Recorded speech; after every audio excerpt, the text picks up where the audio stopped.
الحمد لله الذي هدانا سبل السلام وأفهمنا بشريعة النبي العلام. أشهد أن لا إله إلا الله وحده لا شريك له، وأشهد أن محمدا عبده ورسوله لا نبي بعده. اللهم صل وسلم وبارك على سيدنا محمد وعلى آله وأصحابه والتابعين بإحسان إلى يوم الدين، وبعد. فيا أيها الإخوان، أوصيكم ونفسي بتقوى الله وطاعته لعلكم تفلحون. قال الله تعالى في القرآن الكريم: أعوذ بالله من الشيطان الرجيم، بسم الله الرحمن الرحيم. يا أيها الذين آمنوا اتقوا الله وقولوا قولا سديدا يصلح لكم أعمالكم ويغفر لكم ذنوبكم، ومن يطع الله ورسوله فقد فاز فوزا عظيما. وقال تعالى: يا أيها الذين آمنوا اتقوا الله حق تقاته ولا تموتن إلا وأنتم مسلمون.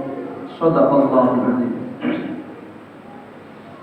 Hadirin jamaah Jumat yang dimuliakan Allah, pada kesempatan yang mulia ini khatib mengingatkan kepada diri pribadi maupun kepada hadirin sekalian untuk senantiasa merawat dan menjaga keistiqomahan hati di dalam iman dan takwa kepada Allah Subhanahu wa ta'ala, sehingga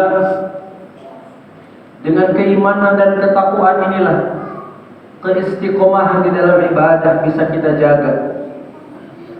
Karena ketika iman dan takwa ini kualitasnya stabil, maka insya Allah kestabilan, keistiqomahan dalam ibadah akan terus terjaga. Karenanya dekat dengan orang saleh, hadir di majlis ta'lim, hadir di majlis-majlis kajian, menjadi cara bagi kita untuk kemudian menjaga stabilitas iman dan takwa tersebut. Hadirin rahimakumullah, Rabiul Awal di mana Nabi Muhammad SAW dilahirkan menjadi momentum penting bagi kita untuk menggali dan memotret, mengingat bagaimana sosok Nabi Muhammad SAW Allah hadirkan sebagai anugerah terbaik bagi diri kita, anugerah yang paling utama bagi manusia. Karena Muhammadlah manusia yang sesungguhnya manusia, manusia yang memanusiakan manusia, sehingga sosok Muhammad bisa kita lihat dari berbagai perspektif. Sebagai pribadi yang baik, sebagai guru yang baik, sebagai saudara yang baik, tetangga yang baik, bahkan bisa kita potret sebagai seorang pemimpin yang patut untuk kita teladani sifat dan karakternya. Nabi Muhammad sebagai seorang pemimpin memiliki karakter yang sangat kuat, yang layak ditiru oleh kita masing-masing sebagai pemimpin di dalam fungsi dan perannya dalam lingkupnya yang berbeda-beda. Tapi yang jelas masing-masing kita ini adalah pemimpin. Ada banyak sifat yang bisa kita pelajari Muhammad sebagai leadership profetik yang bisa kita temukan dalam diri Rasulullah SAW. Yang pertama, sifat profetik kepemimpinan Nabi, bahwa Nabi Muhammad SAW memimpin dengan akhlakul karimah. Husain bin Ali, cucu Nabi Muhammad SAW, menyampaikan kepada kita bahwa Nabi adalah pribadi yang menyenangkan, santai, terbuka, mudah berkomunikasi dengan siapa saja, lemah lembut, sopan, tidak keras, namun tetap tegas. Nabi tidak lunak, tapi di dalam mengambil keputusan yang benar, Nabi mengambil keputusan yang tegas. Nabi tidak pernah mencela, tidak pernah menuntut, apalagi menggerutu. Nabi bukan orang yang suka mengulur-ulur waktu, dan Rasulullah bukanlah orang yang tergesa-gesa di dalam mengambil keputusan sesuatu. Rasulullah memimpin dengan rasa empati.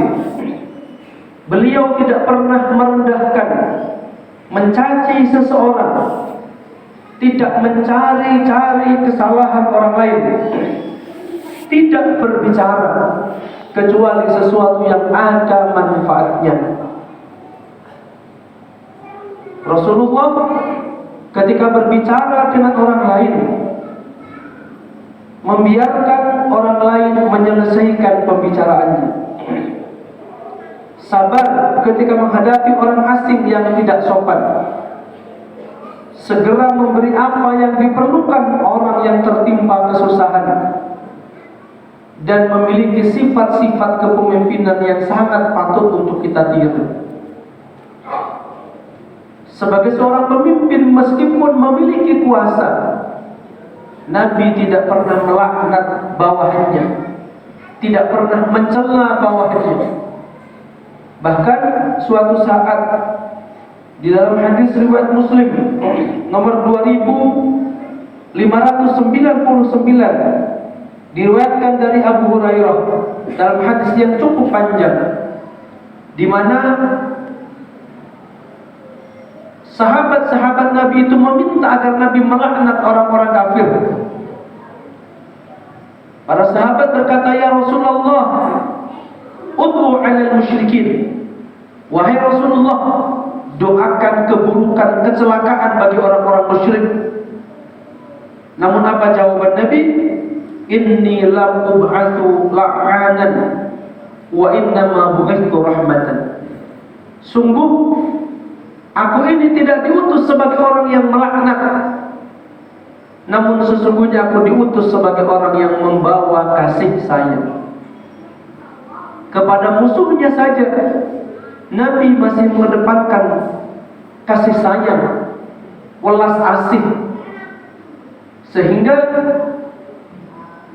Nabi dikenal sebagai orang yang memiliki akhlakul karimah yang sangat-sangat luar biasa. Dalam berperang sekalipun, Nabi memiliki etika peperangan, tidak menyakiti orang-orang yang lemah, perempuan, orang yang sudah tua renta, anak-anak, diberikan perlindungan dari jahatnya peperangan. Di dalam berbagai aspek, terutama di dalam kepemimpinan, Rasulullah selalu mendahulukan akhlakul karimah. Yang kedua, Rasulullah memimpin dengan sikap yang tegas. Suatu hari orang-orang Quraisy bingung karena salah seorang perempuan dari Bani Makhzumiyah, di mana Bani Makhzumiyah ini bani kelompok tokoh-tokoh terhormat di suku Quraisy. Ternyata anak tokoh-tokoh besar ini, salah satunya ada yang melakukan pencurian. Lalu utusan dari mereka datang kepada Rasulullah meminta agar diberikan keringanan hukuman, di mana di dalam hukum Islam orang yang melakukan pencurian akan dihad dengan potong tangan. Namun karena perempuan ini anak seorang tokoh, anak seorang pejabat di masa Quraisy, maka ada orang yang diutus agar hukumannya diperingan. Namun apa jawaban Nabi atas permintaan ini?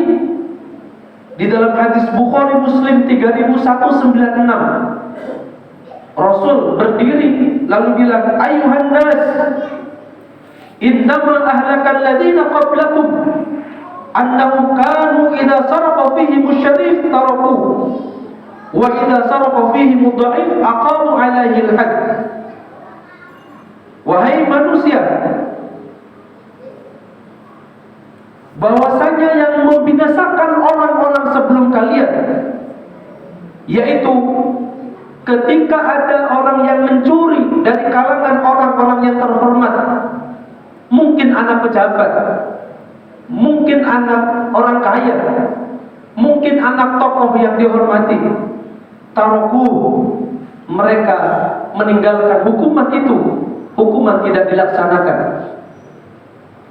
Tetapi kalau yang mencuri ini adalah orang-orang yang lemah, bukan anak tokoh, apalagi anak pejabat atau anak orang kaya, aqamu 'alaihil hadd, mereka benar-benar melaksanakan hukuman atas kesalahan yang dilakukan orang yang lemah ini. Hukumnya tumpul ke atas tapi tajam ke bawah. Kata Nabi, wa aimullah, demi Allah, lau anna Fatimah bint Muhammad saraqat la qata'tu yadaha. Demi Allah, andaikan yang mencuri itu Fatimah, putrinya Muhammad, pasti akan aku potong tangannya. Betapa keadilan ditegakkan Rasulullah. Hukum yang tegas ditunjukkan kepada kita, meskipun di masa itu Rasulullah adalah seorang pemimpin bangsa. Andaikan hukum ini ditegakkan dengan setegak-tegaknya, insya Allah bangsa ini akan menjadi baldatun thayyibatun wa rabbun ghafur. Sayangnya di depan mata kita masih banyak sekali ketimpangan-ketimpangan yang kita saksikan dengan mata telanjang ini. Di mana jika itu adalah anak orang kaya, ayahnya punya Rubicon, ternyata hukumnya tidak jelas. Namun kalau dia anak orang biasa, langsung dihukum dengan seberat-berat. Rasulullah menunjukkan kepada kita betapa tegasnya ketika beliau diberi amanah sebagai seorang pemimpin. Yang ketiga, Rasulullah memimpin dengan musyawarah dan orientasinya sebesar-besarnya kepentingan rakyat. Yang menjadi dasar Rasulullah melakukan musyawarah di dalam keputusannya terdapat di dalam Ali Imran ayat 159. Fabima rahmatin minallahi linta lahum walau kunta faddan ghalidhal qalbi lam faddu min hawlik fa'fu anhum wastaghfir lahum wa syawirhum fil amr.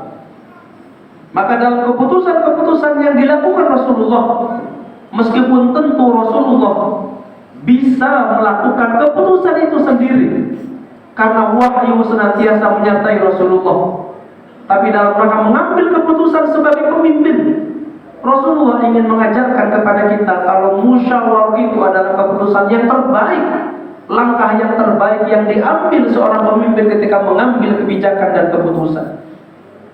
Apalagi keputusan ini menyangkut hajat hidup orang banyak. Ada satu peristiwa di dalam sirah Nabawiyah yang sangat penting untuk kita perhatikan, akan menjadi pelajaran bagi kita semua, yaitu di mana ketika perang Badar usai dan para tawanan musyrikin kafir itu didatangkan, Rasulullah kemudian di dalam membagikan harta rampasan perang melakukan musyawarah dengan para sahabat terkait bagian-bagian yang akan dibagikan kepada para syuhada. Atas peristiwa ini, Abu Hurairah di dalam hadis Tirmidzi nomor 1636 memberi komentar begini, ma ra'aitu ahadan aktsara musyawaratan li ashabihi min Rasulillah sallallahu alaihi wasallam. Kata Abu Hurairah, tidak pernah sekalipun aku melihat seseorang yang lebih banyak melakukan musyawarah terhadap sahabat-sahabatnya melebihi musyawarahnya Rasulullah sallallahu alaihi wasallam. Saat kita diberikan amanah kepemimpinan, Jangan sekali-kali, meskipun itu bisa, mengambil keputusan atas pertimbangan pribadi. Sangat mungkin meskipun kita yakin dengan keputusan itu, ada sisi di mana kita tidak bisa melihat dengan jernih. Ada blind spot yang tidak kita lihat, yang sebenarnya ini menjadi bagian penting data dalam kita mengambil keputusan-keputusan, apalagi menyangkut hajat hidup orang banyak. Yang keempat, di dalam kepemimpinannya, Rasulullah selalu hadir membela orang-orang yang lemah, hadir di dekat kaum mustad'afin. Ada banyak sekali keterangan yang disampaikan dalam hadis kepada kita. Di antaranya adalah hadis riwayat Abu Dawud, Tirmidzi dan Nasa'i. Rasulullah mengatakan, "Abghudid du'afa." Carilah aku di antara orang-orang yang lemah. Fa innama turzaquna wa tunsaruna bi du'afaikum. Karena sesungguhnya kalian bisa jadi diberi rezeki dan ditolong oleh Allah sebab adanya orang-orang yang lemah di antara kalian. Tidak ada yang tahu bahwa bencana tidak Allah hadirkan di sini. Tidak ada yang tahu bahwa kita aman hidup di Banyumas. Salah satunya barangkali adalah karena doanya orang-orang yang lemah tadi. Orang-orang yang secara ekonomi tidak mencukupi, namun ketulusan doanya mengetuk pintu langit langsung didengar oleh Allah Subhanahu wa taala. Dan hadis ini juga menunjukkan kepada kita, abghudid du'afa. Kata Nabi, kalau kamu mau mencari saya, carilah aku di antara orang-orang yang lemah. Menunjukkan kepada kita betapa dekatnya Rasulullah dengan mereka-mereka yang du'afa. Dalam hadis Muslim, Rasul mengatakan, as-sa'i 'alal armalah wal miskin kal mujahidi fi sabilillah. Orang yang hadir menolong janda-janda dan orang miskin, pahalanya seperti orang yang berjihad di jalan Allah. Wa ahsabuhu qala, bahkan aku mengira kal qa'im la yaftur wa qas-sha'im la yaftur, pahalanya setara dengan orang yang tidak pernah berhenti melakukan qiyamul lail, atau seperti orang yang berpuasa yang tidak pernah berbuka sepanjang hari. Betapa besar pahala kepedulian kepada mereka yang lemah, menjadi motivasi bagi kita agar kemudian hadirnya kita memberi manfaat kepada orang lain. Karena berharganya seseorang tidak diukur dari seberapa banyak harta yang dia miliki, tapi berharganya kita diukur dari seberapa banyak kita mampu memberi. Dalam hadis Tabrani dari Anas bin Malik, Rasul juga mengatakan, ma'amana bi man bata syab'an wa jaruhu ja'i ila jambihi wa huwa ya'lam. Tidak beriman kepadaku, kata Nabi, orang yang di malam hari dia kenyang dan dia tahu tetangganya sedang kelaparan.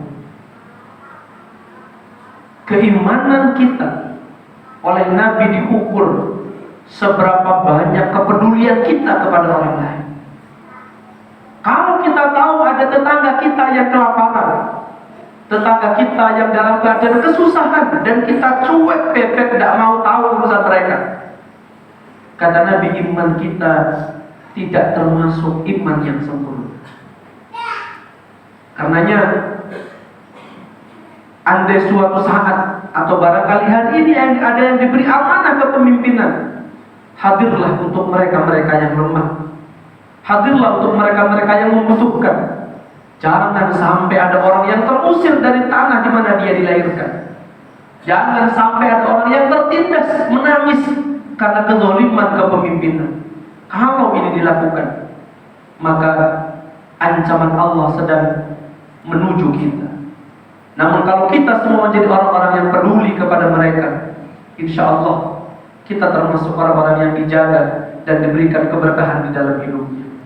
A'udzu billahi minasyaitonir rajim. Wal 'asri innal insana lafi khusrin illa alladziina aamanu wa 'amilus shalihati wa tawashaw bil haqq wa tawashaw bis sabr. Barakallahu li wa lakum fil Qur'anil 'azim wa nafa'ani wa iyyakum bima fihi minal ayati wa dzikril hakim wa taqabbala minni wa minkum tilawatahu innahu huwas samiul 'alim.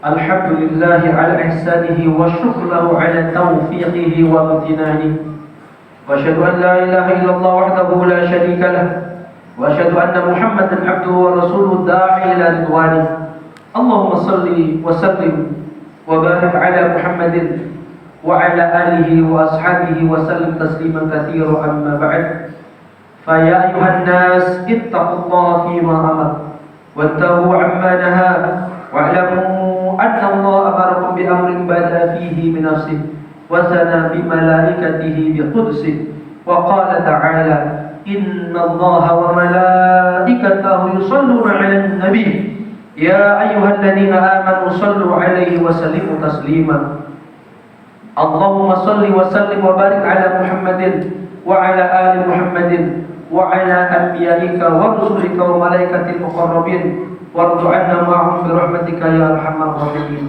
اللهم اغفر للمؤمنين والمؤمنات والمسلمين والمسلمات الأحياء منهم والأموات إنك سميع قريب مجيب الدعوات ويا قاضي الحاجات اللهم أعز الإسلام والمسلمين وأذل الشرك والمشركين وانصر عبادك الموحدين وانصر من نصر الدين واخذل من خذل المسلمين ودمر أعداء الدين وعلي كلماتك إلى يوم الدين اللهم ادفع عنا البلاء والوباء والزلازل والمياه وسوء الفتن ما ظهر منها وما بطن عن بلدنا إندونيسيا خاصة وسائر البلدان المسلمين عامة يا رب العالمين ربنا آتنا في الدنيا حسنة وفي الآخرة حسنة وقنا عذاب النار والحمد لله رب العالمين أقيموا الصلاة